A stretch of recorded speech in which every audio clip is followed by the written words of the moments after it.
There were only 2 men now working in the new submissions section of the Patent Office in Bern. The other 11 had gradually been let go, as had the dozen or so in the 2 sections of floor below devoted to trademark filing and design registration. The austerity cutbacks were due to Switzerland's iconic neutrality, which had finally pinched the revenue stream so hard that the Federal Assembly was in fact now considering a move to at least a skirmish economy if a profitable war with a neighbor was still out of the question. The men, in their young 20s, though virtually alone in the building and lacking all but cursory supervision from someone in the recently combined immigration and chocolate knick-knack offices upstairs, still maintained proper business attire. The formality extended to their relationship not because of a reticence to be friends, but rather having one need to speak French, knowing no German, so the other, a German but knowing a little French, could understand him. Schubplatter, a handsome man with a meticulously kept mustache, got up from his desk and pulled a tome from the fusty shelves, suddenly freeing hundreds of floating motes backlit from the sun's reflection off a building on Speichgasse. They reminded him of the supernova of powdered sugar that burst in the air this morning from a dropped tray of profiteroles in the bakery.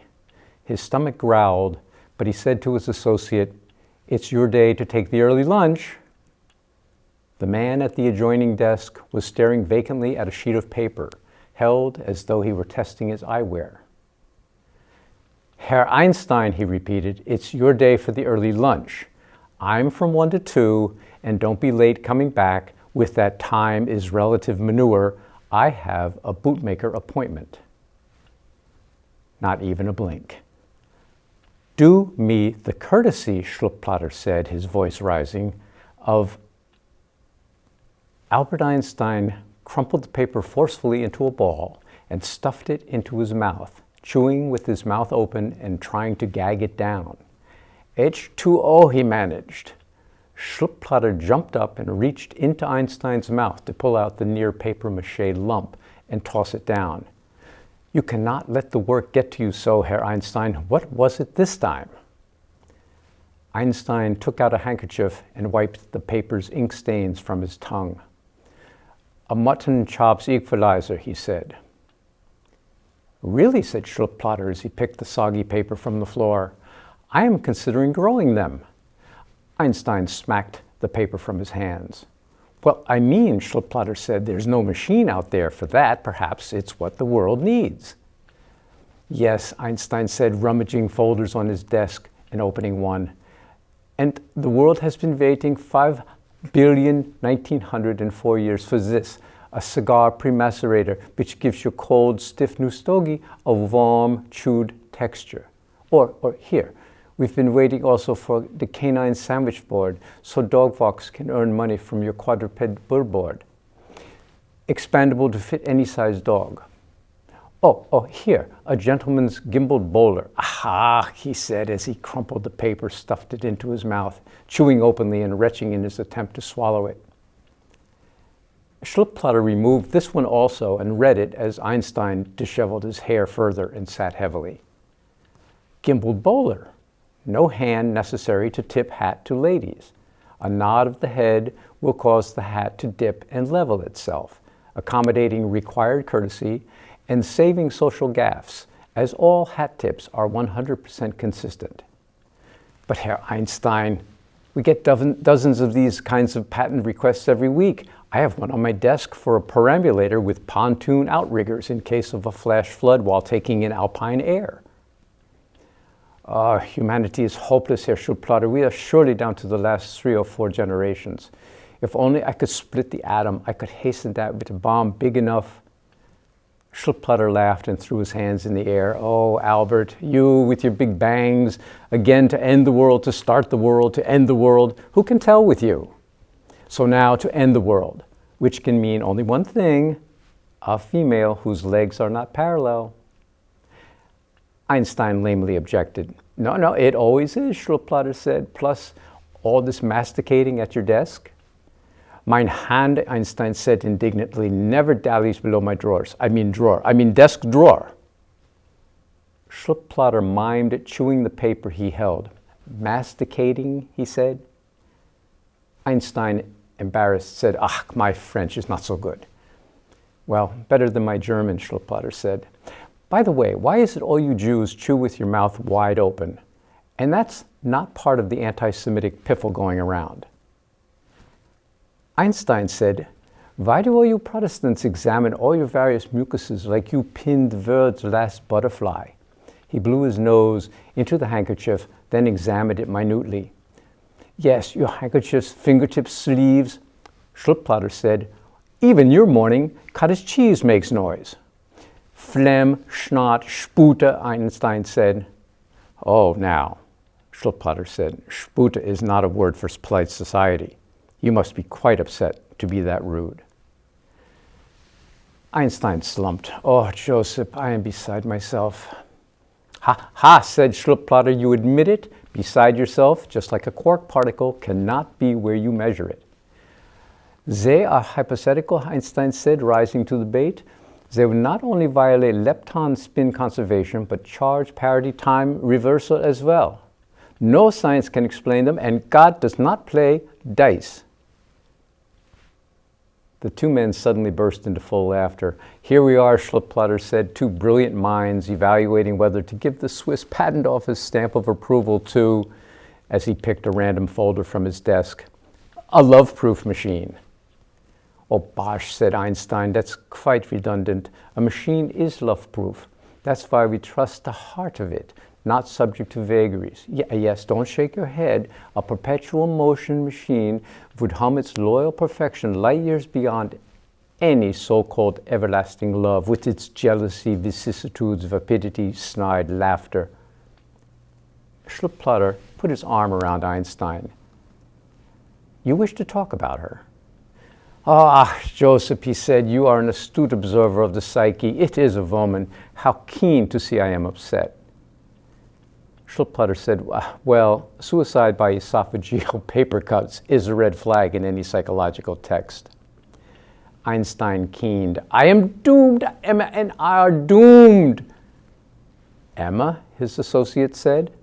"I don't know this." "Ja," Einstein wailed. "My dear Emma with the legs that aren't parallel." Or are parallel in a non-Euclidean universe where they could still meet.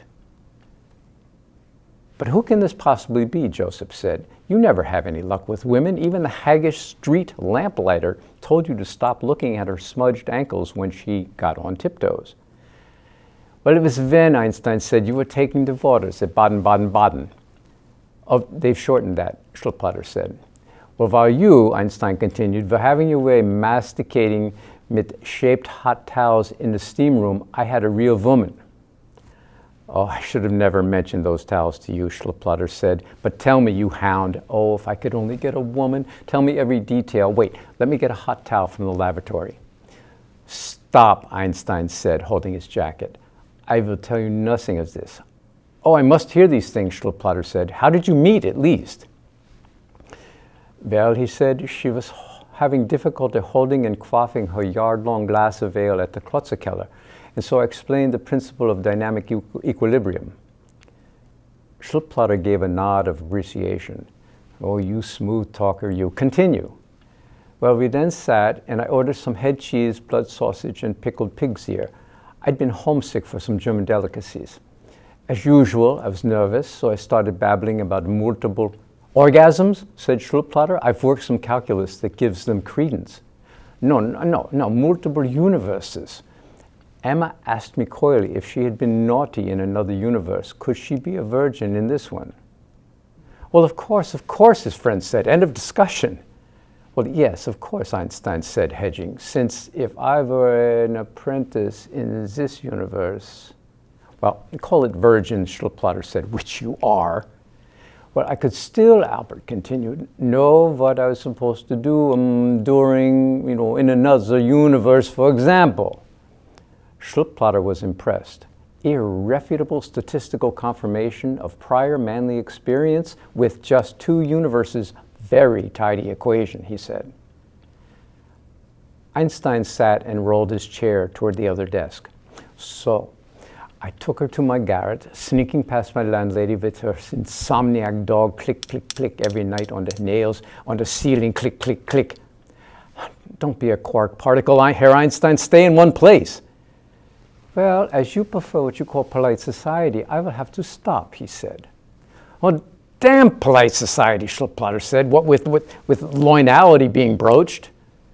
That is an idiom, Einstein said, I am not familiar with. Not an idiom, Joseph said. I'm just babbling. I have no words for my frustration. I need succor. Just one thing then, Albert. Off the nod, he continued. The one thing I need to know is what every follicle of her cops look like. I can plot on graph paper a woman's average nether matrices to assist your memory. No, said Einstein. I will just segue to the next cruel day of light and no Emma. Since then, nothing but these billets doux. He took a beribboned packet from a pocket. Every day a new letter, all with the same regrets. Quote, the morning reminds me of no love, unquote. That's all she writes each day. Schluppplatter felt a bit of schadenfreude was well overdue, and he took this opportunity. Well, you must have ruined the night for her, he said. Apparently, I was very schwarze, Einstein said. Well, that would ruin it, Schluppplatter said, beginning to gloat. No, it was meant as a compliment, he answered. What, said Schluppplatter? She told you you were like a Negro down there? Are we talking x-axis or y-axis? I think it was both, said Einstein, smiling. It was very exciting. I thought she was in pain because she was out howling the landlady's mutt and saying, stop it some more. You know how convoluted German can be. But then came the knocks on the ceiling and Emma fled half-dressed, saying I had impugned her honor. Well, said his friend, if she had left fully dressed, perhaps. Well, you said she admitted she had been naughty, quote unquote, in another universe? You're missing the point, Joseph. She wants me to marry her. It's one of the conditions for seeing me again. One of them, said Joseph. Marriage isn't enough? Is this the kind of truculence I can look forward to from a woman? Maybe I should just stick to hot towels. Einstein winced. Oh, please, Herr Schluppplatter, your imagery. No, Joseph said, laughing. That one is an idiom. So what are the other conditions? Oh, it's not going to be easy, he said. I have to prove my love for her. Yes, prove. As Emma was dressing to flee the landlady's possible appearance at my door, she said I had been very aloof, unfeeling, during. You, said Joseph, unfeeling? You who once spent 3 hours working out the probability that falling snowflakes could completely cover the poor dead fawn's face in my mother's shaken snow globe? How dare this, Emma? On what basis? Einstein demurred. I was excited, mind you. Perfectly understandable, said Joseph, considering the vectors, what gets pulled, what gets pushed. Apparently, Einstein said, I was ranting during about that old parlor mathematical trick of proving 2 equals 1. Well, perfectly apropos, said Joseph, even poetic considering the imagery. I thought it was poetic myself, Einstein said, but I also called out some other names. Uh-oh, said Joseph, even I know that is a mistake. Who? Fermat und Poincaré, he said. Ooh, winced Schluppplatter. The exculpatory explication for those two mathematicians would not quickly roll off the tongue. Pythagoras, perhaps, with conjoined triangles, the imagery again. I was beyond that, I tell you, said Albert. I was in Poincaric ecstasy, solving quadratic equations off the cuff. Well, I've heard of opera bouffe, said Joseph, but this is opera woof, and he began howling like a dog, moaning like a woman, thumping his foot on the floor and reciting x squared times x minus 2 equals 4. Einstein did not see the humor. Yes, and now I am doomed, he said. By the way, x would equal minus 1.54 and plus 3.54 to 2 decimal places. Ah, said Schildplatter, still in the afterglow. Einstein picked the paper off the floor. So what is this? Oh, the love-proof machine, Joseph said. It's for two people just getting to know each other to verify the level of their compatibility, you know, as a mate or a new potential parent or such. They stick a moistened finger all the way into a chemically saturated potato. And if it sprouts an eye within a couple of minutes, the couple should start fecund. Fecund? It suggests that, Einstein said. Not what you think, Albert. That's your French. Well, it's a hoax anyway, Einstein said. The nervous, wiggling fingers will no doubt push an eye to breach the potato skin. Patent denied.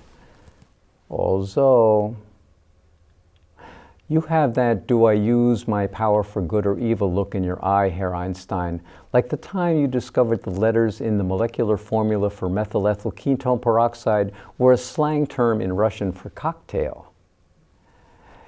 Yeah, I should have kept C8H16O6 to myself, he said. It unfortunately sets the four very drunk Russians at the party on a fest under the host's kitchen sink. Even when I said it was explosive, that only encouraged their pursuit. Okay, my friend, so what is it this time? Well, my Emma wants proof of my affections, mathematical ejaculations notwithstanding. This potato hoax you showed me has given me a legitimate idea. I will pour her a glass of the finest Liefra milk I can afford. Yes, said Schildplatter. Then I will interlock our arms as we sip in the continental manner, eyes engaged. Yes, he repeated. Then I will whisper in her ear. Her combination is ready to be opened, said Schildplatter ecstatically. Twirl your fingers. I'll whisper a doubt-quashing equation of unimpeachable... What? Wait, you're losing me, said Joseph. No, makes that a syllogism of unimpeachable logic. No, Herr Einstein, no. A white paper, perhaps, a treatise, Einstein said, pounding his fist. Absolutely not, said his friend. I will use the most alluring... Yes, back to her cops, Joseph said. I'm a tingle. Persuasive, Albert said. Knee-buckling, said Joseph. Blood rushing, said Albert. Shoe-flinging, said Joseph. Pulse pounding, said Albert. Brassiere wrenching, said Joseph. Hormones surging, said Albert. Girdle strangling, said Joseph, or whatever they do to get it off. Lips parting in acquiescence, said Albert.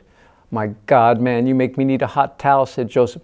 Yes, I will use, one said breathlessly, and the other, echoing him closely, said, you will use?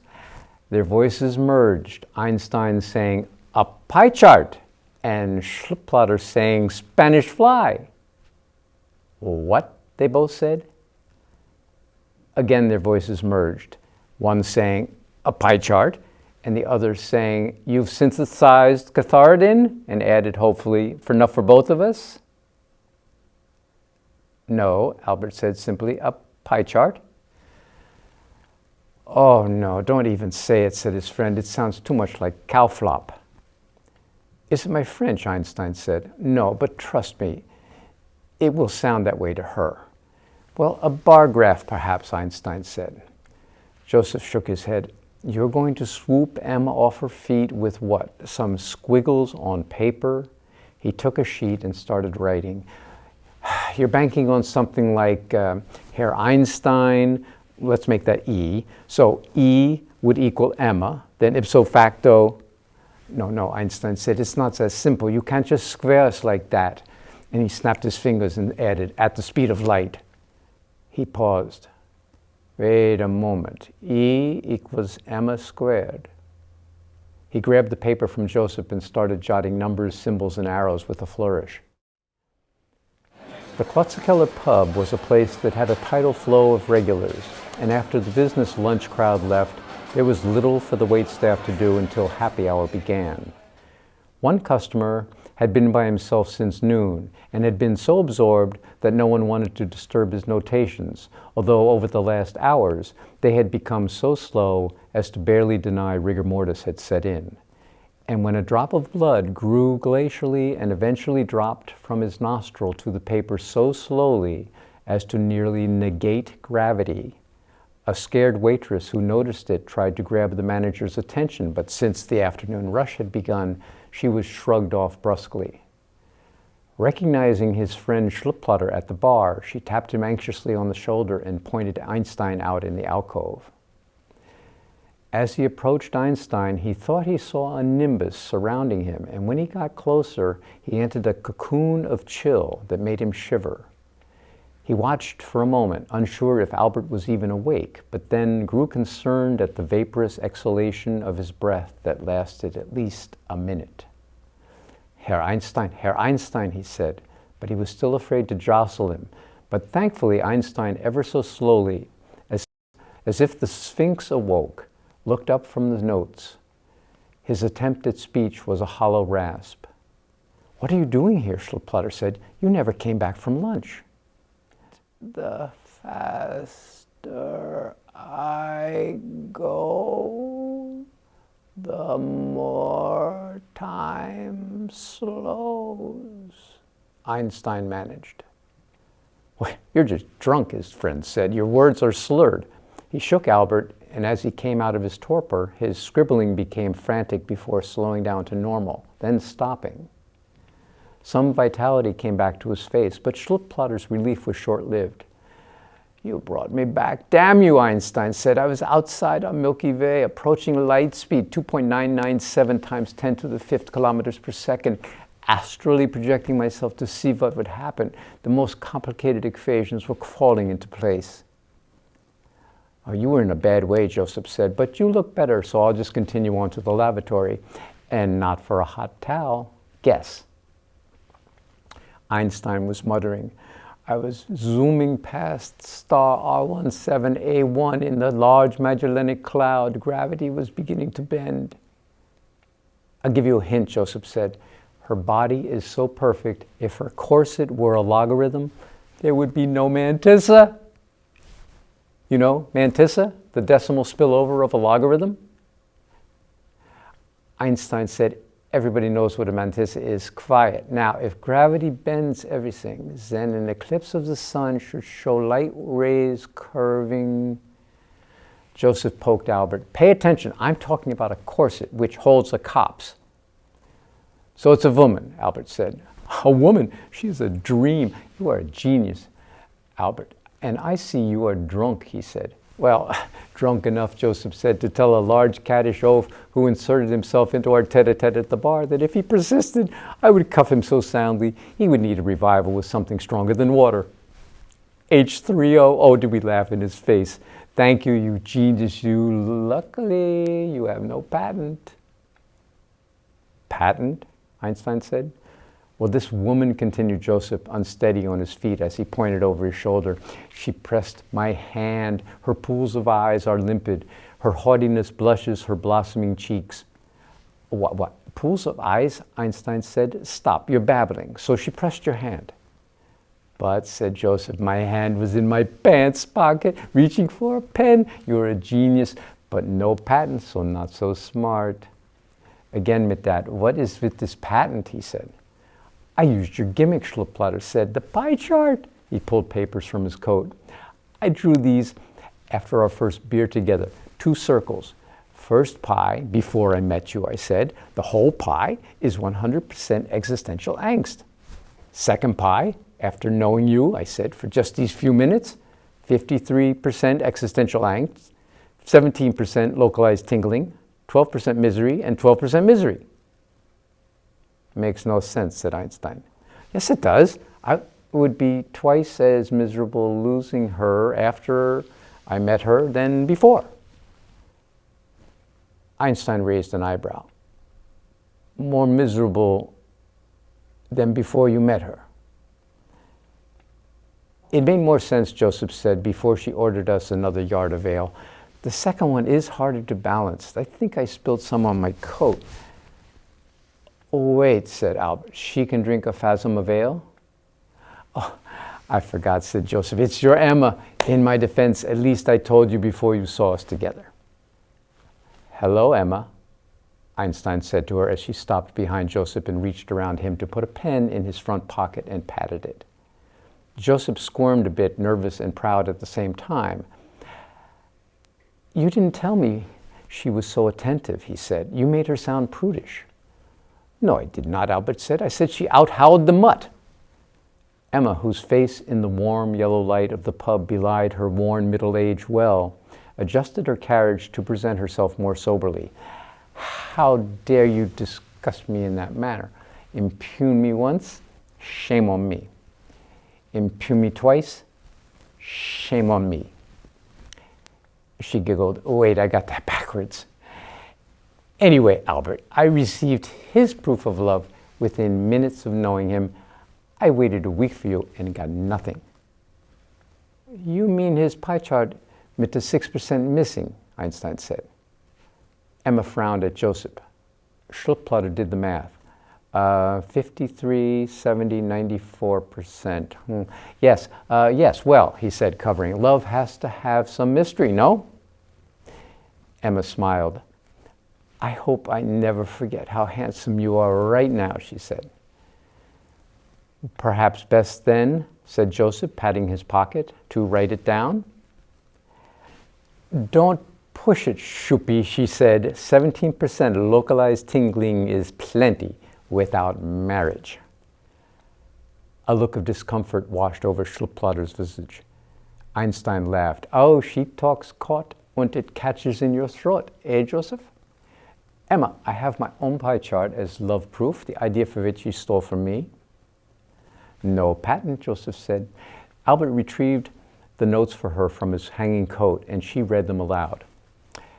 "My years on Earth to date equal 8,916 days. Total days spent untying knotted shoelaces, 1.2. Because," said Einstein, "I use double knots and the Mobius strip factor." She shushed him. "Days tamping pipe tobacco, 1.7. Days spent tuning violin, 3.5. Days spent waiting for mother to annoyingly count out backgammon moves instead of just visualizing where the counters land. What does your mother have to do with me?" "More astral projection, Herr Einstein," laughed Joseph, "to distance yourself from that one." "But," Albert said, "look at all the slivers of my life's minutiae. There's one slightly larger. Days spent obsessing over Emma. 7. She shook the notes. "So I'm ahead of checking for milk sourness, but behind tongue-tooth probing?" "I have these gaps," Einstein said, "and the food." "With the smacking," said Joseph, leaning in. Albert pushed him back and grabbed Emma's shoulders. "The point is that after 7 days is 100% of the time since we met. Don't you see how relative it is?" "This is all piffle," she shouted. "I need a man of means." "He and I make the same salary," Albert said angrily, and now the patrons were listening in. "Plus," he said, "I just now have deciphered the ultimate secret of the universe." Emma scoffed. "And that makes money how?" "Join the thousands of Indian seers who say they're one with the mud they're sitting in. Joseph here is going to partner with the mutton chops equalizer inventor, and as I look around, if this scruffy brunch is any indicator, the market is very big." "You low stroller," Albert spat out at Joseph. "You Jezebel," he spat out to Emma. Now the pub was quiet. "I will not," Emma said, "feel guilty for seeking someone to keep me in fine French perfumes." Some in the pub voiced a collective wince, and Einstein felt his cheeks flush with embarrassment. He blurted out, "The only thing you can put behind your ears to keep men interested is your niece." A raucous laugh rolled through the Klutzerkeller. Now it was Emma's turn to blush, and she shot back, "You have no future." "Well, you should try having no past," Albert said, "and give your breadstrings a rest." Some in the room cheered and called for more. "A star is born," they said. "Entertain us," another one piped in. Einstein moved around until he was under a spotlight of sorts. Stars are born when gravity compresses enough. Stop singing, they all started yelling. Okay, Einstein said, I'll start again. Stars are born when gravity compresses enough space matter so tightly a thermonuclear reaction is ignited, sort of like Emma's thighs. The pub cheered wildly for more, and then several added, no singing ever. Okay, this afternoon, Einstein said, from that alcove, I traveled at the speed of light. Faster than her knees buckle. Thank you. I traveled, yes, for 5 minutes at the speed of light from the Klotzerkeller at 5:55, and after 5 minutes, my watch, where I was, read 6 o'clock. But when I looked back at the pub's clock, it was still exactly 5:55, because it takes 5 minutes for the light from that clock to catch up to me. So it would seem to be a miracle. Happy hour would never end. More applause and whistles, calls for Einstein for mayor. He held up his hand, working the pub as a pro. But no, he said, when you look at your clock in the pub, it says 6 o'clock because 5 minutes have gone by for you. And when you look at my watch, where I am, it reads 5:55. Because, again, the light from me to you takes 5 minutes. The regulars grew muted. Then one spoke up for all. So let us get this straight, he said. Happy hour does end? Schluppplatter whispered to Einstein, you're losing them. You better make some more jokes about Emma's honor. She overheard this and slapped Joseph hard. How's that for localized tingling? She said. He can impugn me, but you can't. Joseph tried to rub away the smartness as patrons relished the scene. And to think, he said, I was going to corner the mutton chops equalizer market for you. She slid her arm in Einstein's. I'm going to be in show business, she said, as manager of this man, the new Mark Twain. And he made thousands on his European tour. She dumped out a breadbasket and went to the regulars and wormed out an offering from all of them. She came back and shook out about 25 francs on the table and told Albert, give them something, fool, before they want this back, or throw things. This is a crowd that can turn. He now looked less comfortable in the spotlight. He coughed, took a sip of water. Did you ever wonder if we move ahead into time only because billions of years ago there's a big bang that started everything? That event carved out the time we can then slide into, like walking in a canyon created by erosion eons ago. Otherwise, how does one moment become the next if it wasn't already there? The unease of the room became palpable. Or, he said, this is funny. Perhaps there's no continuum at all. Perhaps there's nothing to guarantee we move forward from one moment to the next. It's all kind of infinitesimally stitched, he said, frustrated and feeling the imposition of this foreign new role. Yes, said Emma to the locals while she divided the money. The big stitch. Imagine the infinitesimal fun. She whispered to Albert, I'm taking my manager's half before it's too late. Half, he said. She ignored him. Stitched.